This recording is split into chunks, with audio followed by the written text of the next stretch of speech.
भएको र मजदुरहरूले नै 104 वर्षको राणा शासनका विरुद्धमा अग्रपंक्तिमा उभिएर राणा शासकलाई चुनौती दिएको त तपाईहरुलाई स्मरण छँदै। कम्युनिस्ट पार्टी र नेपाली कांग्रेस अझै पछाडी मात्रै स्थापना भए।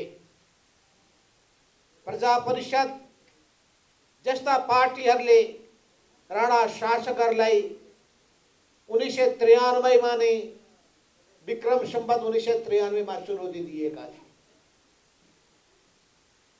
तर अरु राजनीतिक दलहरू गठन हुनुभन्दा पहिले नै मजदुरहरूले आँट गरेर अग्रपंक्तिमा उभिएर हाँक दिए निरंकुश सत्तालाई। त्यो सत्तालाई उखेलेर फाल्ने चाहे स्टालिन को कुरा गरौं, माओ सेतुङ का कुरा गरौं, हो ची मिन्ह का कुरा गरौं, किम इल सिंह का कुरा गरौं, चाहे फिडेल कास्ट्रो का कुरा गरौं, यी विभिन्न आन्दोलनका अगुवा नेताहरूले विभिन्न देशमा अगुवाई गर्नुभयो र ती देशहरूमा समाजवाद ल्याउनका लागि त्यसको अगुवाई गर्नका लागि उहाँहरूले भूमिका खेल्नुभयो। शिलामा 29 सालमा कम्युनिस्ट पार्टीमा झापामा मुकुन्द सँगसँगै काम गरेका केपी ओलीजी त्यही फेला पर्नु भएको थियो। 22 वर्षको भर्खरको छिटो विराटनगरको विद्यार्थी केटो विराटनगरको महेन्द्र क्याम्पसमा महेन्द्र मोरङ कलेजमा पढ्ने ठिट्नो केटो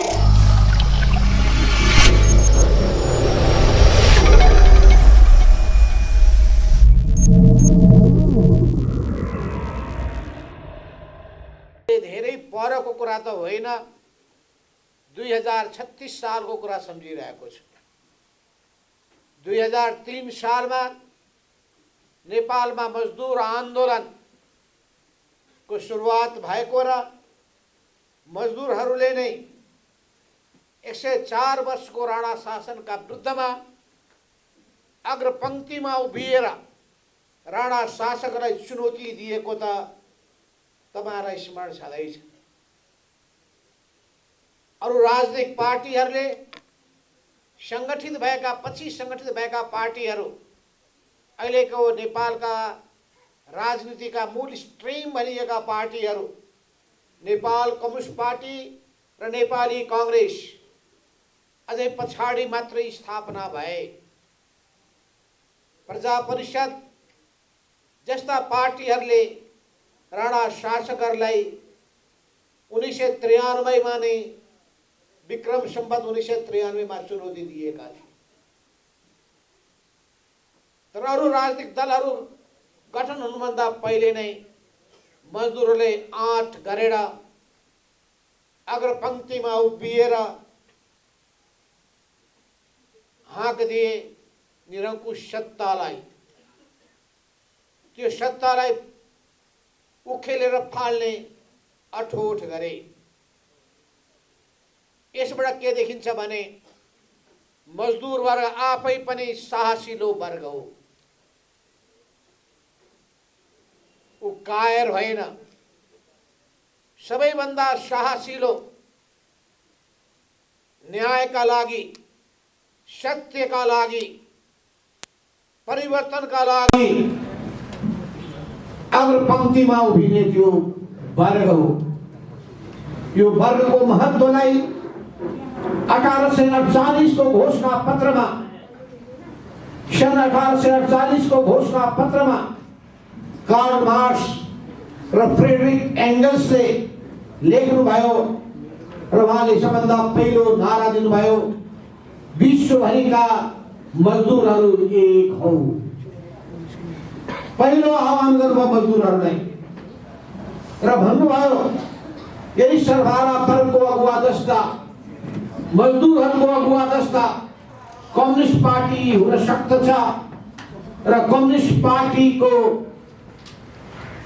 पहिलो आधार भनेकै मजदुर वर्ग हो, सर्वहारा श्रमजीवी वर्ग हो, मेहनत कश जनता हो, श्रमजीवी जनता हो, त्यस हुनाले उनीहरूमा नै त्यो चेतना, उनीहरूमा नै त्यो जागरण, उनीहरूमा नै त्यो संगठन, उनीहरूकै परिचालन र उनीहरूकै पहल कदमीको आवश्यकता रहेको छ।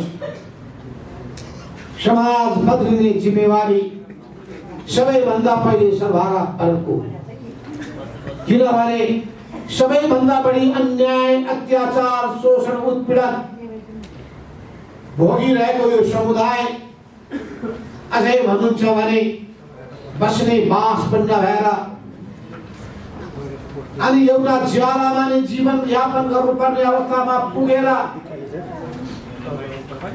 उनीहरूले आफ्नो श्रम, शीत, पसिना सबै बगाएर अनि सारा जनसमुदायका आवश्यकताहरू परिपूर्ति गर्नका लागि उत्पादन गरेर त्यो उत्पादन गरेर नै बजारमा पुर्याउने, जनतासम्म पुर्याउने त्यही श्रमजीवीले सबभन्दा बढी शोषित भए।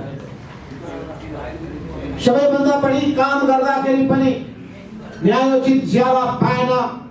त्यस हुनाले उनीहरूले भने 8 घण्टा काम, 8 घण्टा आराम र 8 घण्टा उनीहरूले मनोरञ्जन। यी काम, आराम र मनोरञ्जनका लागि पहिलो नारा दिने ती श्रमजीवी वर्ग हो। विश्वव्यापी रूपमा चलेको त्यो मजदुर आन्दोलन त्यसले सबै समुदायलाई घचघच्यायो। आफ्नो अधिकारको निम्ति अघि बढ्नु पर्दछ भन्दै महिला समुदायलाई सबभन्दा बढी प्रेरित गर्यो। समान अधिकारका लागि, न्यायोचित ज्यालाका लागि, न्यायोचित सम्मानका लागि सबैलाई उनले उत्प्रेरित गर्यो। यसरी संघर्षको मोर्चामा अगाडि बढेको यो श्रमजीवी वर्ग, यो मजदुर वर्ग पछि संगठित रूपमा आइसकेपछि कम्युनिस्ट विचार अंगीकार गर्नुपर्ने र समाजवादको दिशामा अगाडि बढेपछि मात्रै आफ्नो कल्याण हुन सक्दछ भन्ने मान्यता राखेर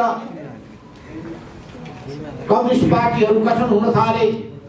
मार्क्सवाद, लेनिनवादले बाटो देखायो, आम जनतालाई संगठित गर्न थाल्यो र एउटा मजदुर वर्गले मात्र पुग्दैन, त्यसले अगुवाई गर्ने हो र उसले समाजका सबै वर्गहरूलाई जसलाई परिवर्तन चाहिएको छ, जसलाई न्याय चाहिएको छ, जो समानताको निम्ति लडिरहेको छ, हक र अधिकारको निम्ति जुधिरहेको छ, ती सबैलाई साथमा लियो भने शक्ति बलियो हुन्छ।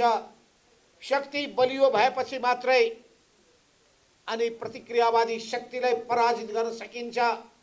प्रतिक्रियावादी शक्तिलाई हाँक दिन सकिन्छ र त्यो हाँकबाट प्रतिक्रियावादी शक्तिलाई थरथर थरथर कमाउने र त्यसलाई निमित्यान्न पार्ने काम गर्न सकिन्छ। त्यही बेलामा कार्ल मार्क्सले भन्नुभएको थियो, हाम्रो यो आह्वान सुन्ने बित्तिकै संसारभरिका प्रतिक्रियावादीहरू डरले थरथर थरथर काम्नेछन्। उनीहरूलाई काम्न देऊ, किनभने उनीहरू अन्यायको ठाउँमा छन्। हामी न्यायको साथमा छौं।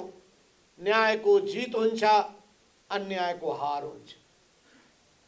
त्यो घोषणा गर्ने कार्ल मार्क्स, त्यो घोषणा गर्ने फ्रेडरिक एंजेल्स, त्यही बाटोमा अगाडि बढ्ने लेनिन, व्लादिमिर इलिच लेनिन, त्यही दिशामा अगाडि बढ्ने माओवादीदेखि लिएर मार्क्सवादी नेताहरू, चाहे स्टालिनको कुरा गरौं, माओ सेतुङका कुरा गरौं, हो ची मिन्हका कुरा गरौं, किम इल सिंहका कुरा गरौं, चाहे फिडेल कास्ट्रोका कुरा गरौं, यी विभिन्न आन्दोलनका अगुवा नेताहरूले विभिन्न देशमा अगुवाई गर्नुभयो र ती देशहरूमा समाजवाद ल्याउनका लागि, त्यसको अगुवाई गर्नका लागि उहाँहरूले भूमिका खेल्नुभयो। र ती सबै कुराहरूको सन्दर्भमा नै नेपालमा पनि 2006 सालमा कम्युनिस्ट पार्टीको स्थापना भयो पुष्पलालको नेतृत्वमा।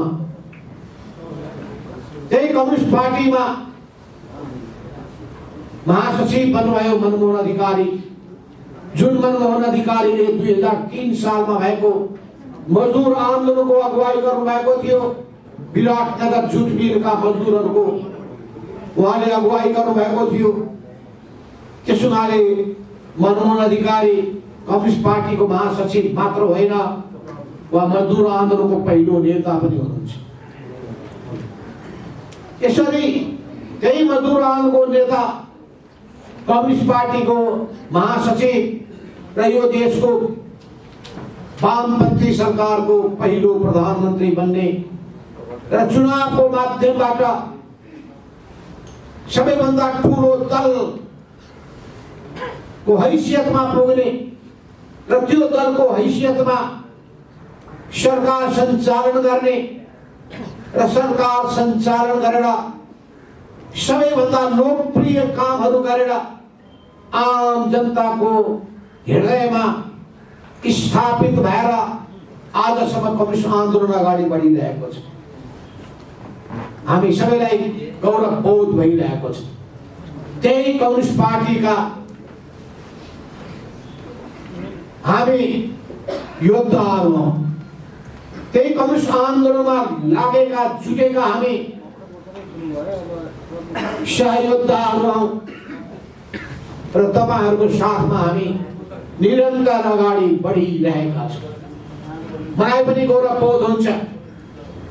त्यही विराटनगरको मजदुर फाँटमा, मजदुर क्षेत्रमा, विराटनगर जुट मिलको छेउको, रघुपति जुट मिलको छेउको,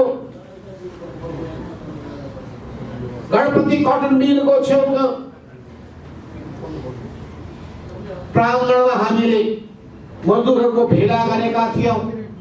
म आफै त्यो भेलामा म पुगेको थिएँ 2028 सालमा।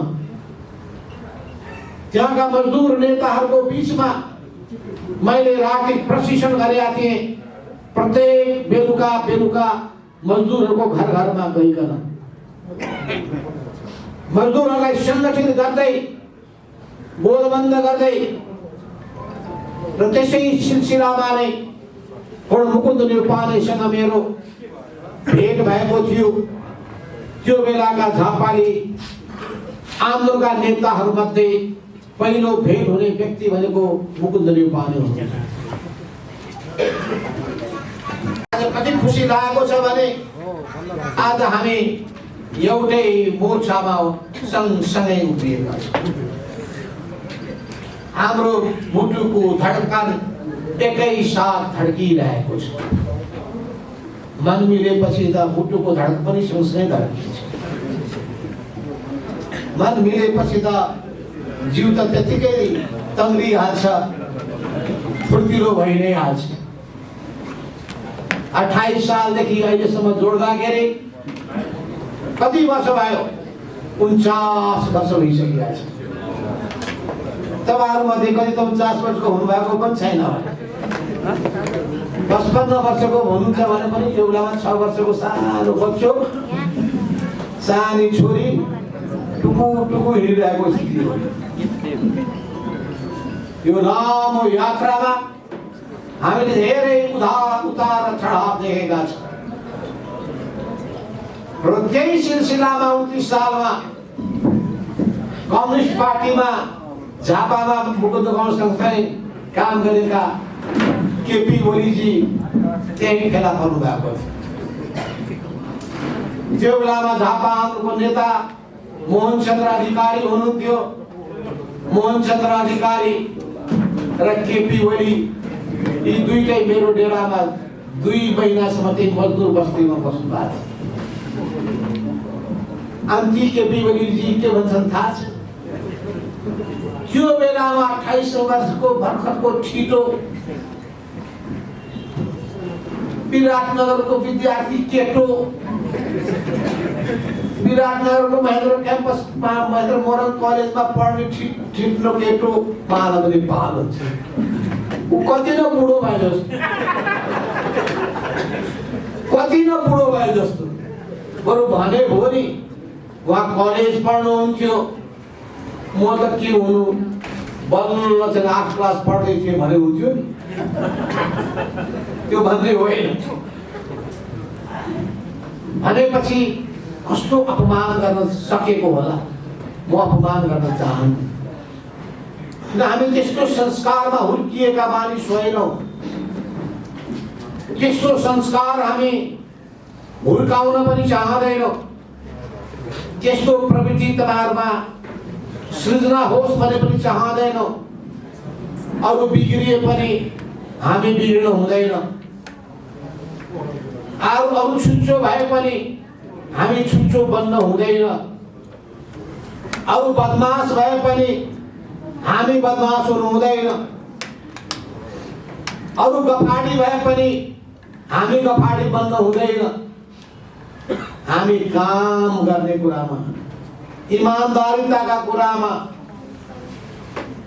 जनताको मन र विश्वास जित्ने कुरामा लाग्नु पर्दछ।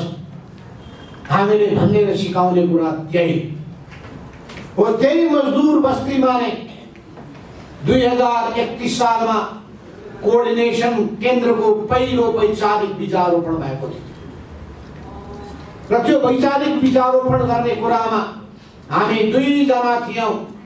एउटा सीपी मैनाली र अर्को म मोरङको नेता थिएँ, सीपी मैनाली झापाको नेता हुनुहुन्थ्यो। मुकुन्द कमर त्यो बेलामा झापाबाट मोरङको गाउँमा, अनि मोरङको गाउँबाट उहाँ सिराहा जिल्ला हुँदै पर्सा हुँदै 12 जिल्लाका किसानहरूको बीचमा उनीहरूलाई सचेत बनाउँदै संगठनमा लाग्नु भएको थियो।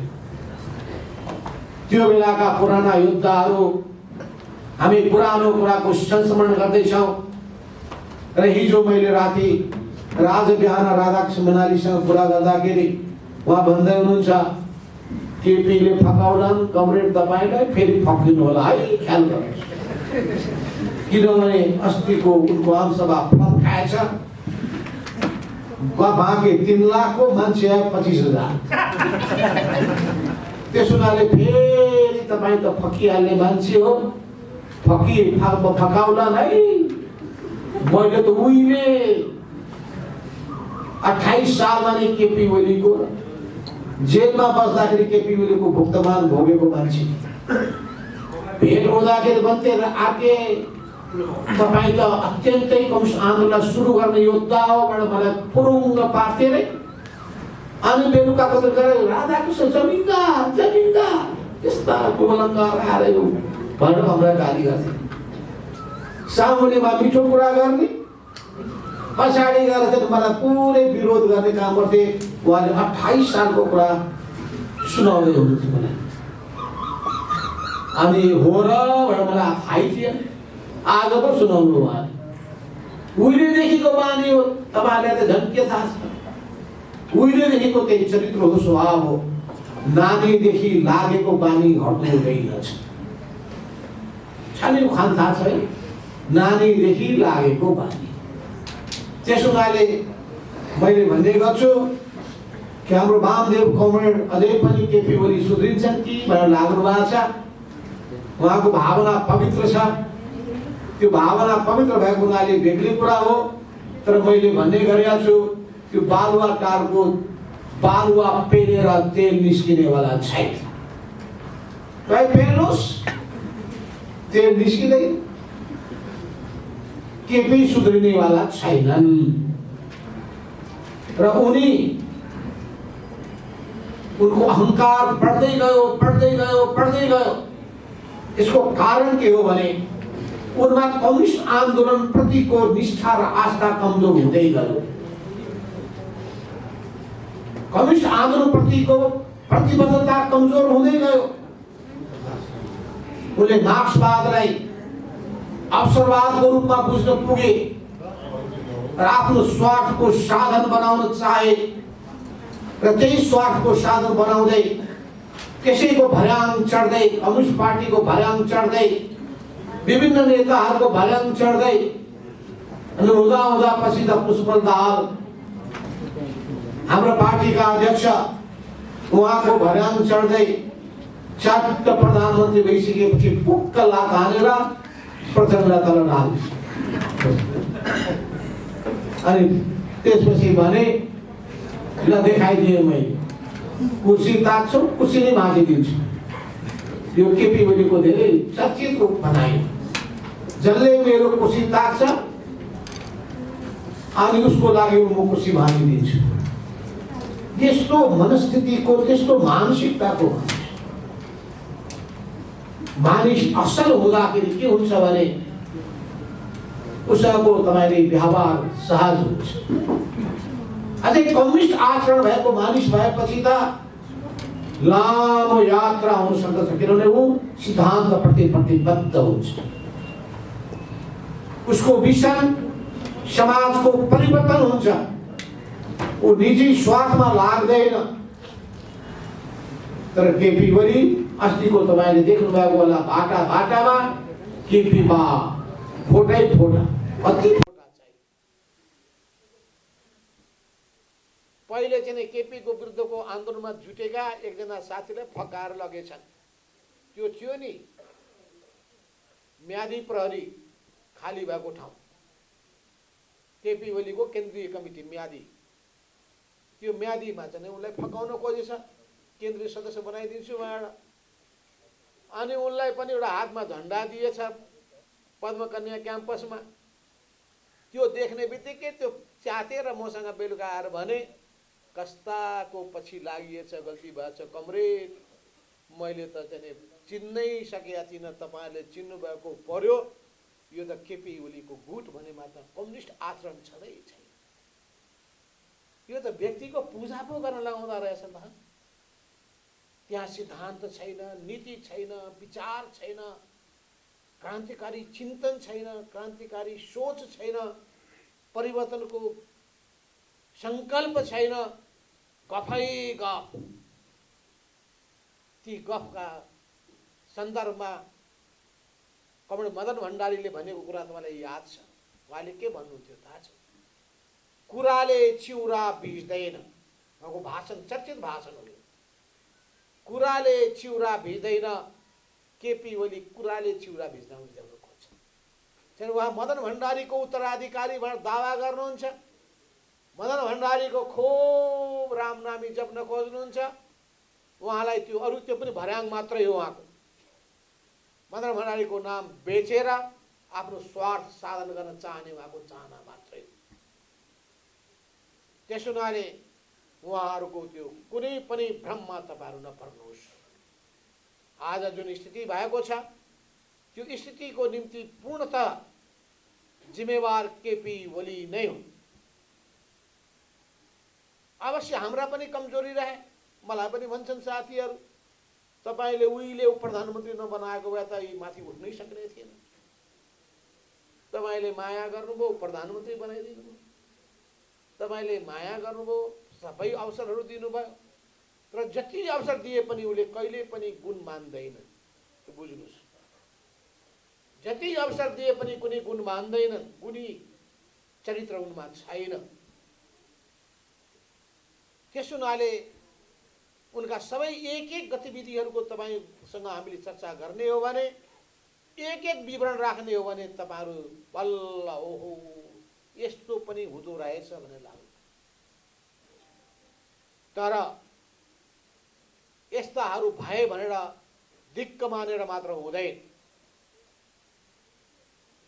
सन्तान तपाईँले जन्माउनु भयो, छोराछोरी जन्माउनु भयो, तपाईँलाई छोराछोरीको माया हुन्छ।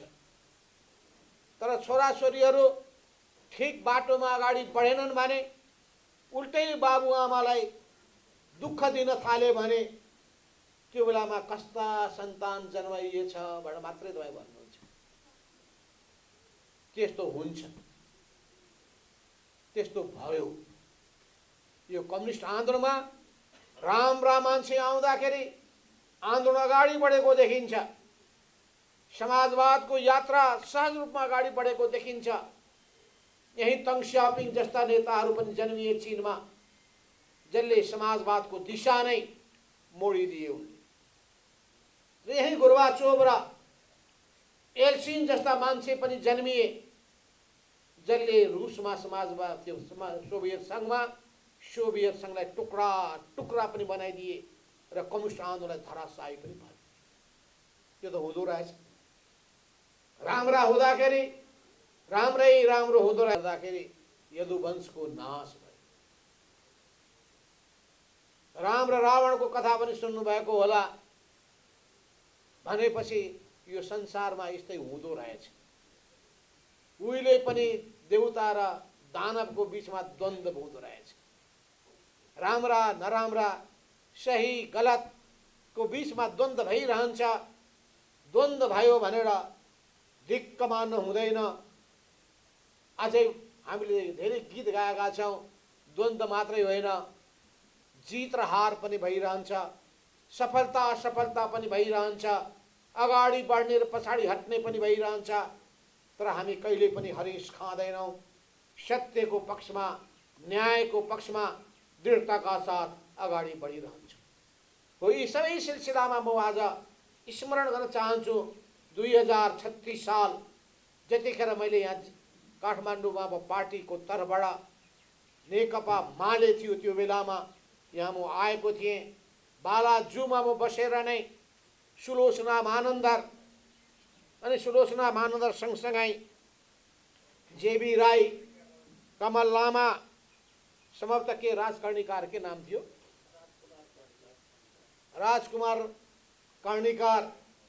राजकर्णिकार, कमला श्रेष्ठ, अहिले कहाँ हुनुहुन्छ कमला श्रेष्ठ, यी सबै त्यो बेलामा बालाजुमा काम गर्ने मजदुर साथीहरू।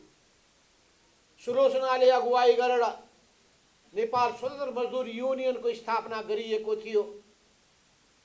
तर त्यसै सिलसिलामा नै पछिल्लो समयमा गएर अनि त्यतिखेर नेपाल स्वतन्त्र मजदुर युनियन, होटलसँग सम्बद्ध युनियन, अनि पर्यटनसँग सम्बद्ध युनियन, अनि यातायातसँग सम्बद्ध युनियन, चारवटा युनियन मिलेर जी फन्डको स्थापना भएको थियो। त्यसै सिलसिलामा ललित बस्नेत अनि चुडामणि जङ्गली यी सबैलाई सञ्चालन गर्ने कामको निम्ति मुकुन्द न्यौपानेले 18 वर्षसम्म जी फन्डको अगुवाई गर्नुभएको थियो। तपाईँहरूलाई सबै कुराहरूको बारेमा कतिपय जानकारी पनि होला, कतिपय चर्चा पनि होला। त्यस हुनाले यो जी फन्ड साना दुःखले आर्जिया होइन र यो कम्युनिस्ट पार्टी र आन्दोलन साना दुःखले आर्जिया यो आन्दोलन होइन। यसप्रति हामीलाई माया छ, ममता छ, स्वामित्व बोधको भावना छ। यसलाई बिग्रिन दिन्नौँ, छिन्न भिन्न हुन दिन्नौँ, डुब्न दिन्नौँ। यसलाई जोगाउँछौँ, बचाउँछौँ, हुर्काउँछौँ, अघि बढाउँछौँ। यो सङ्कल्प छ हामीमा। हामी यो अब त तपाईँहरूको सामु पुरानो पिँढीका हुन थालिसकेका छौँ। अब तपाईँ नयाँ पिँढीका युवाहरू, योद्धाहरू, तपाईँहरूले त्यो जिम्मेवारी अब बोक्नुपर्ने हुन्छ। हामीले आफ्नो समयमा सक्दो गऱ्यौँ, अहिले पनि ज्यानले दिएसम्म सक्दो गरौँला। तर अब तपाईँहरूले त्यो काँधमा जिम्मेवारी बोक्नुपर्छ। हो, अहिले हामी आएका छौँ त्यही जिम्मेवारीको बारेमा तपाईँहरूलाई जानकारी गराउन, उत्प्रेरित गर्न, सङ्घर्षको मोर्चामा उत्रिनको लागि आह्वान गर्न आएका छौँ।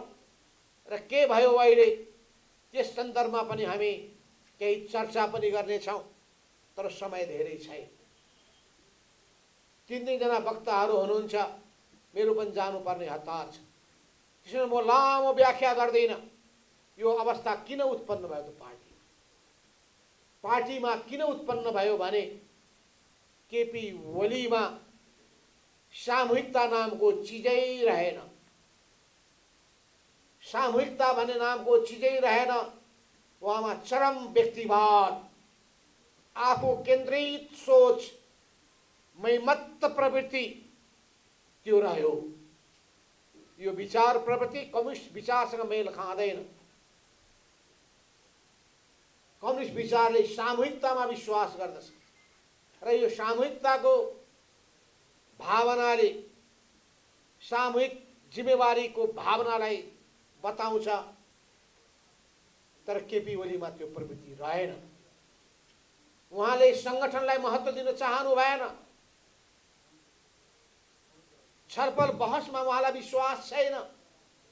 उहाँ आदेश दिन चाहनुहुन्छ, अरूलाई आदेशको पालक ठान्नुहुन्छ। जसरी एउटा मालिकले अरूलाई नोकर ठान्दछ, एउटा सामन्तले अरूलाई सबैलाई खजाउने गर्दछ। तपाईलाई थाहा छ इतिहासको त्यो कालमा दास मालिक र दास दुईटाका बीचमा द्वन्द भएको थियो। सामन्त र किसानको बीचमा द्वन्द भएको थियो। ती निरङ्कुश र शोषक कारखाना मालिक र मजदुरको बीचमा द्वन्द भएको थियो। र त्यसै सिलसिलामा अनि नयाँ विचार पनि जन्मियो, नयाँ संगठन पनि जन्मियो। आन्दोलनमा पहिले पहिले दासहरू सहभागी हुन्थे, पछिल्लो आन्दोलनमा किसान सहभागी हुन्थे।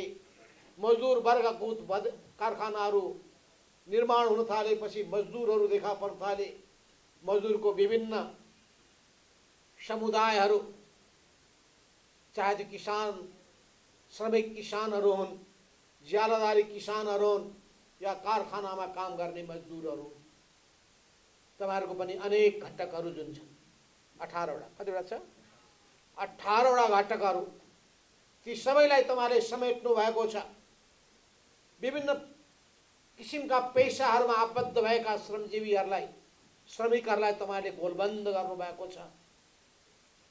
र समय क्रमसँगै त्यो अझै विस्तार हुँदै पनि जानेछ। यो सबै अवस्थाभित्र अरू व्याख्या गर्नु होला। म ती सबै व्याख्यामा जान चाहन्न। कसरी क्रान्ति हुँदै गए, कसरी क्रान्ति भयो, औद्योगिक क्रान्ति भयो, प्रौद्योगिक क्रान्ति भयो, कसरी विज्ञान र प्रविधिले फड्को मार्दै गयो। अब मान्छे त मान्छेभन्दा पनि रोबोट र त्यसबाट पनि अब कारखाना चल्न थाल्यो। मुख्य अस्ति न्युजिल्यान्ड जाँदाखेरि देखेँ मैले, त्यहाँ त मान्छे नै नचाहिने रहेछ। त्यो मेसिनले नै त्यहाँको फलफुल छुट्याउँदो रहेछ। यस्तो पनि हुँदो रहेछ। भनेपछि अब चिन्ता के छ भने त्यसमा मान्छेले भोलि के काम गर्ने, यो बेग्लै छलफलको विषय हो। हामी छलफल गर्दै गरौँ। आजको सन्दर्भ के हो भने यो जुन अहिले समस्या उत्पन्न भयो केपी ओलीबाट भयो, उहाँको व्यक्तिवादबाट भयो, उहाँको निरङ्कुश प्रवृत्तिबाट भयो, उहाँको गुटवादी प्रवृत्तिबाट भयो।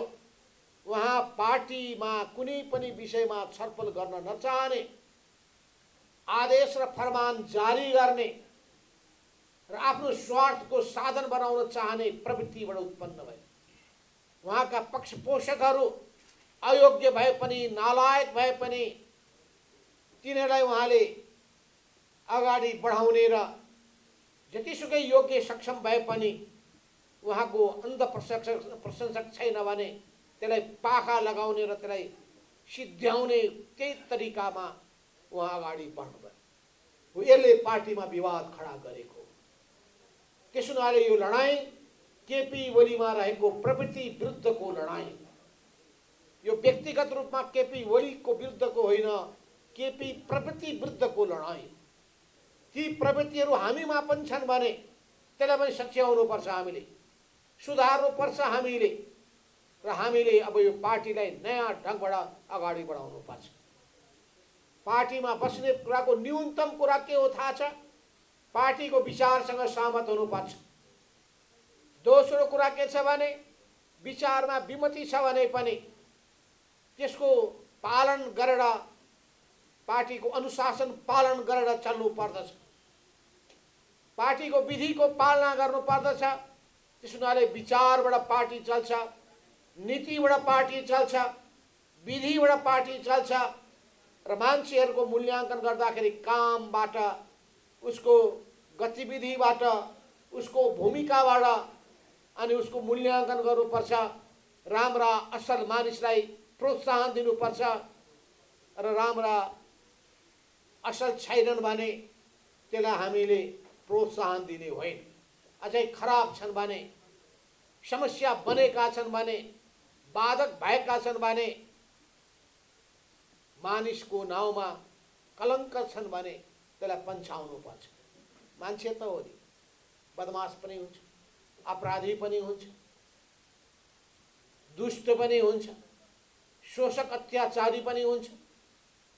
ती व्यक्तिहरू कम्युनिस्ट पार्टीमा बस्न सक्दैन, राख्ने पनि होइन। कम्युनिस्ट पार्टी राम्रा मान्छेहरूको थलो हो। यस अर्थमा केपी ओलीमा त्यो कम्युनिस्टमा हुनुपर्ने गुणचरित्र भएन, अध्यक्षमा हुनुपर्ने त गुणचरित्र नै भएन। त्यसो हुनाले पहिलो चरणमा हामीले उहाँलाई अध्यक्ष पदबाट हटायौँ। सुध्रिन्छन् कि भनेर ठान्यौँ, सुध्रिएनन्। अहिले पार्टीको सदस्यहरू पनि हटाइदिएका छन्। उनी भन्छन् म पार्टी कम्युनिस्ट पार्टीको मान्छे हो। कम्युनिस्ट पार्टी कसको पार्टी हो? नेपाल कम्युनिस्ट पार्टी नेकपा, जसलाई निर्वाचन आयोगले भनेको छ 441 जना केन्द्रीय सदस्य भएको पार्टी। निर्वाचन आयोगले के भनेको छ भने त्यो पार्टीले हामीलाई बुझाएको विधानलाई हामी चिन्दछौँ। त्यो विधानमा 441 जनाको हस्ताक्षर भएको त्यो मान्छेलाई मात्रै हामी चिन्दछौँ र 45 जना भएको स्थायी कमिटीलाई मात्रै चिन्दछौँ र उसले भनेको छ त्यसको आधारमा नै हामी मूल्याङ्कन गर्छौँ। र केपी ओलीले के गरे भन्दाखेरि जब समर्थन पाउन सकेनन् भने उनले रातारात नयाँ नयाँ मान्छेलाई केन्द्रीय कमिटीमा थप्न थाले। निर्वाचन आयोगले मानेन। के कारणले गर्दाखेरि हिजो अध्यक्ष रोज्ने मान्छे उनकै विरुद्धमा गए। उनले आफूभित्र कारण खोज्नु पर्दैन। हिजो पार्टी नेकपा एमालेको 9 महाधिवेशनमा अध्यक्षमा चुनिएको मान्छे केही पार्टी पूर्व एमाले भित्रका ठुलो पंक्ति उनको विपक्षमा छ। दुईटै पार्टी एकीकृत भयो 75 सालको जेठको 3 गतेका दिनमा। त्यो बेलामा 441 जनाको केन्द्रीय कमिटी बनाइयो। पुराना पार्टी भङ्ग भए, एमाले पनि भङ्ग भयो, माओवादी पनि भङ्ग भयो, नयाँ पार्टी बन्यो। त्यो नयाँ पार्टीको 441 जनाले नै उनलाई अध्यक्ष रोजेको थियो। अनि पछिल्लो कालमा 441 जना मध्ये झन्डै 300 मानिस उनको विपक्षमा गए। 300 जना विपक्षमा गइसकेपछि कुन नैतिकताको आधारमा उनी अध्यक्षमा रहन सक्छन्? तपाईकै जी फन्डमा भएको चुनाव भएको थियो अधिवेशनमा। तपाईहरुको अधिवेशनमा हाम्रो विष्णु लम्साल पनि उम्मेदवार हुनुभएको थियो अध्यक्षमा। दुईटैको भोट बराबर भयो। थाहा छ तपाईहरुलाई?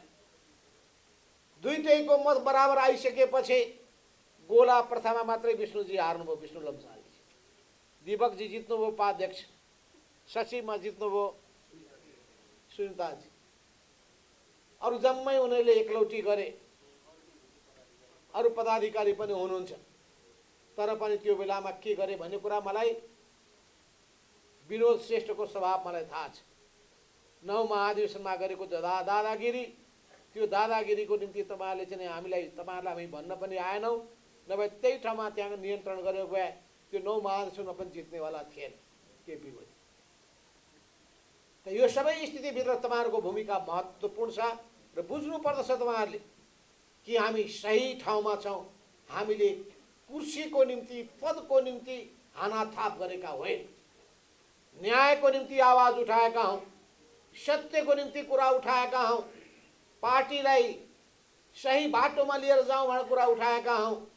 र यो पार्टीले एउटा मौका पाएको छ चुनावमा जितेर, जनताको मन जितेर त्यो सरकारले गर्ने काम राम्रो ढंगले होस् भनेर हामीले कुरा उठाएका हौं।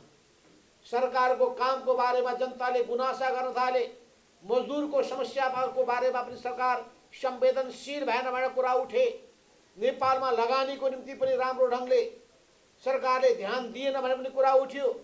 नेपालको राष्ट्रिय पुँजीहरूलाई प्रबन्धन गर्नुपर्ने, पुँजीपतिलाई गर्नुपर्नेमा दलाल पुँजीपतिहरूलाई मौका दिइयो, प्रोत्साहन दिन थालियो र जो लगानी गरेर प्रतिफल प्राप्त गर्ने होइन, त्यसैगरी लुटेर कमिसनको बलमा अनि चल्न खोज्ने त्यो प्रवृत्तिलाई जब सरकारले प्रोत्साहन दिन थाल्यो, अब यो पार्टी गलत बाटोमा जाने भयो भनेर कुरा उठ्न थालेको। त्यसो हुनाले हामीले जनताको आवाज उठाउन चाह्यौं, जनताको पीडाको बारेमा छलफल गर्न चाह्यौं। जनताले भोगिरहेका कष्टहरूको बारेमा सरकार संवेदनशील बनोस् भनेर कुरा उठायो। तर केपी ओलीलाई सबै कुराहरू स्वीकार्य भएन, मान्ने भएन, उहाँ छलफल गर्न चाहनु भएन। उहाँको नेचरै, उहाँको स्वभाव नै कस्तो छ भन्दाखेरि उहाँले गरेको कुरामा कसैले प्रश्न खडा गर्न पाउँदैन, कसैले कुरा पनि उठाउन पाउँदैन। यसैलाई उहाँले भनेको मलाई असहयोग भयो, यसैलाई उहाँले भनेको मलाई घेराबन्दीमा पारे, मलाई सबैतिरबाट च्याप्न खोजे। च्यापेको त छलफल गरौँ भनेर भनेको, समस्याको बारेमा छलफल गरौँ, हाम्रा विचार पनि राख्न पाऊँ, हाम्रा अनुभवहरू पनि राख्न पाऊँ, अलि छलफल बहस गरौँ। नेपालकै पुराना अनुभवहरू, संसारकै पुराना अनुभवहरू, ती सबैमा छलफल गरौँ। के हामीले अपराध गरेको हो त्यसरी उठाएर?